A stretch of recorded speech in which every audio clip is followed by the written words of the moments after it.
안녕하십니까, 박사호입니다. 이번 방송에서는 나토와 역사의 종말이라는 서구 패러다임에 대한 에세이 하나를 소개해 드리겠습니다. 러시아의 정보 분석가이자 배트포 프로젝트 창립자 세르게이 볼레타예프의 글입니다. 그는 34년 전 소련이 붕괴되자 서방은 이를 역사의 종말을 알리는 신호로 여기게 됐다고 말했습니다. 그리고 서방 리버럴리즘이 역사 발전의 정점이고 점차 모든 국가가 이를 받아들일 것이라고 생각했습니다.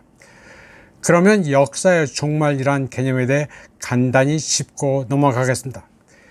일본계 정치학자, 사상가인 프란시스 후쿠야마가 만들어낸 용어입니다.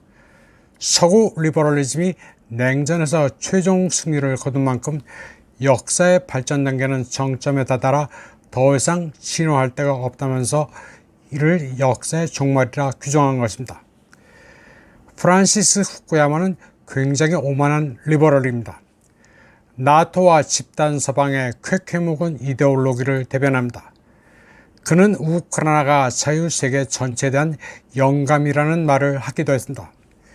후쿠야마는 스탠포드 대학에서 열린 아조프 대원 격려 행사에 참석해 마리우폴에서 싸웠던 아조프 대원을 칭찬하고 우크라이나 대원 지원을 호소하게 됐습니다. 그리고 트럼프에 대해서는 난데없이 극우라고 비난했습니다. 프란시스 후쿠야마를 대학자로 알고들 있는데 사실은 교조적 이데올로기 창시자입니다. 그러면 본론으로 다시 돌아가 보겠습니다. 집단 서방은 나토가 서방 리버럴리즘 전파의 선봉이 될 것이라고 믿었습니다. 그러한 이념적 교리는 자연스럽게 끝없는 확장이라는 생각을 낳았습니다. 서구가 이상을 향해 나아가고 있고 이를 위한 세계적 조직을 갖추고 있기 때문에 다들 여기에 동참할 것으로 착각했습니다. 당시에는 구소련권과 제3세계 국가들이 서방이 통제하는 경제조직에 가입해 공동시장, 대출, 포트폴리오, 투자, 무역규칙 등을 약속하는 것이 합리적이었습니다. 처음부터 많은 사람들이 이게 경제적 식민지화와 매우 흡사하다는 것을 깨달았지만 모든 식민지 개척자와 마찬가지로 미국은 처음에 새로운 식민지의 대규모 문명의 모든 특전을 얻을 것이라고 확신시켰습니다. 이는 합리적으로 보였고 많은 국가가 서구 세계에 합류하고 싶어 한다는 의사를 표명했습니다. 동유럽 국가들에게 유럽연합에 가입하는 아이디어는 더욱 의미가 있어 보였습니다. 유럽연합 외교정책 책임자인 조셉 보렐은 한때 서유럽을 정원에 비유했고 1990년대 초에 이 블록은 실제로 번성하는 정원과 비슷했습니다. 몇 가지 어려움이 있었지만 당시 구세계는 번영하는 사회라는 이상에 가까워 보였습니다. 시장 경제와 사회주의의 균형을 찾은 것처럼 보였고 당연히 많은 국가가 이 커뮤니티에 가입하고 번영하기를 원했습니다. 소련의 붕괴로 서구 중심 세계 질서의 기둥인 군사력은 필요 없게 된 듯했습니다. 주적은 패배했고 공산주의는 멸망했으며 다시는 큰 전쟁이 일어날 수 없을 듯했습니다. 그리고 1990년대와 2000년대는 미국이 주도하는 군사동맹 나토가 더 교육적 역할을 해야 한다는 의견이 지배적이었습니다.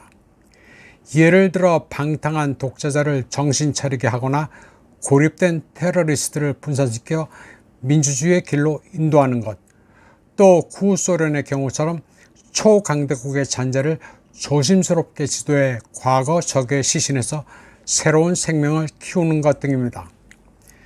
무슨 사안이든 집단 서방이 도덕적 우위를 갖고 있으니 교육을 하자는 것이었습니다.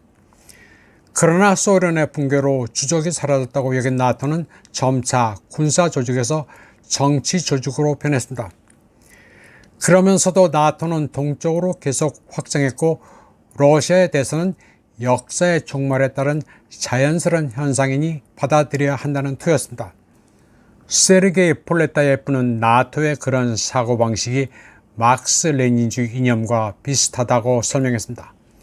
공산주의가 가장 높고 궁극적인 사회 현상이며 세계적으로 공산주의의 승리는 불가피하다는 교조주의와 유사하다는 것입니다.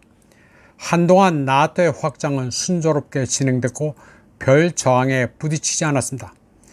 그러다 블라디미르 푸틴 대통령이 집권하면서 반발에 직면했습니다. 리버럴리즘 교조주의 관점에서 봤을 때 푸틴 대통령의 행동은 비정상적이고 과거의 유물이었습니다. 그리고 집단 서방은 푸틴 대통령이 역사의 잘못된 편에 서 있기 때문에 러시아가 나토 팽창에 저항할 수 없을 것이라고 확신했습니다. 그리고 러시아를 그냥 무시했습니다.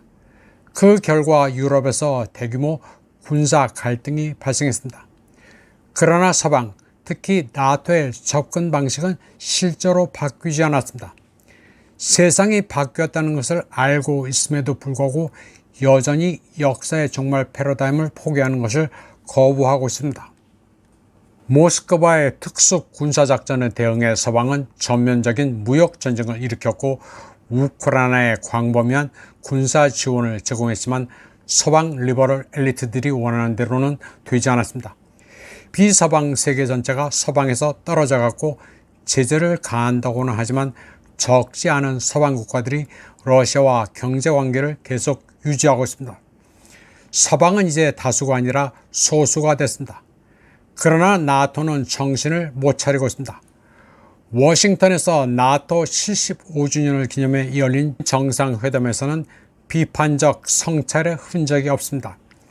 오히려 세계가 직면한 도전이 클수록 나토는 더욱 단결해야 한다고 떠들었습니다. 세르게이 볼레타예프는 서방의 핵심 군사기술, 일부 하이테크 산업, 전자, 인공지능 등에서 강점도 있고 혁신의 여력도 있다고 평가했습니다. 하지만 수십 년간 남을 가르치겠다는 식의 전쟁과 탈산업화로 나토는 비교적 소규모의 재래식 전쟁도 치르기가 힘들어졌다고 말했습니다. 우선 무기면에서 비축량이 몇 달 안에 고갈되는 수준이고 생산 여력도 부족하다고 지적했습니다. 또 서방 군대는 군인이 충분치 않고 사회적, 인구 통계적 문제로 신속하게 병력을 모을 수도 없습니다. 그리고 군사 혁신 측면에서도 준비가 되지 않았습니다. 예를 들어 서방 드론은 중국제 유사 제품보다 훨씬 비싸고 성능도 처집니다. 또 나토 군대가 직접 싸우지 않아 전투 경험도 얻을 수 없습니다. 또 가장 중요한 것은 서방이 이념적으로 준비가 되지 않았다는 것입니다. 여러 세대가 소위 에덴 동산을 위해 싸울 필요가 없다는 생각으로 자랐습니다. 나토 정상회담 선언은 본질적으로 전 세계를 대결의 장으로 선언하고 세계 다수를 에덴 동산의 적으로 간주하고 있습니다. 따라서 나토는 다가올 세계적 갈등을 위해 모든 세력을 동원하거나 평화적 공존의 방법을 찾아야 합니다. 그러나 서방은 여전히 자신의 교조주의에 갇혀 있으며 두 가지 옵션 가운데 아무것도 선택하지 않았습니다. 많은 국가가 군사 지출을 늘렸다고 선언했지만 실행하지 않았고 일부 국가, 영국과 아마도 신정부하의 프랑스에서는 군사 지출이 감소할 수도 있습니다. 우크라이나에 대한 공급도 자동 조정으로 계속되고 있습니다. 서방은 올해와 같은 금액의 지원을 내년에도 보내겠다고 약속했습니다. 이는 장기적으로 키예프의 사형 선고를 의미합니다. 세르게이 볼레타예프는 나토를 리버럴 코민테른으로 규정했습니다. 그리고 그들의 패러다임 전환이 가능할지에 대해서는 회의적입니다. 그들이 글로벌 사우스와 평화로운 공존을 위해서는 고통스러운 변화를 겪고 교조주의를 버려야 한다고 볼레타예프는 말했습니다. 그는 패러다임 전환에 그나마 가장 근접한 게 미국의 도널드 트럼프와 유럽의 우파 세력일지는 모르지만 지금까지 그들이 근본적 의미에서 진로를 바꿀 것이라고 믿을 만한 이유는 없다고 말했습니다. 이번 방송은 여기까지 하겠습니다. 시청해주신 여러분 감사합니다.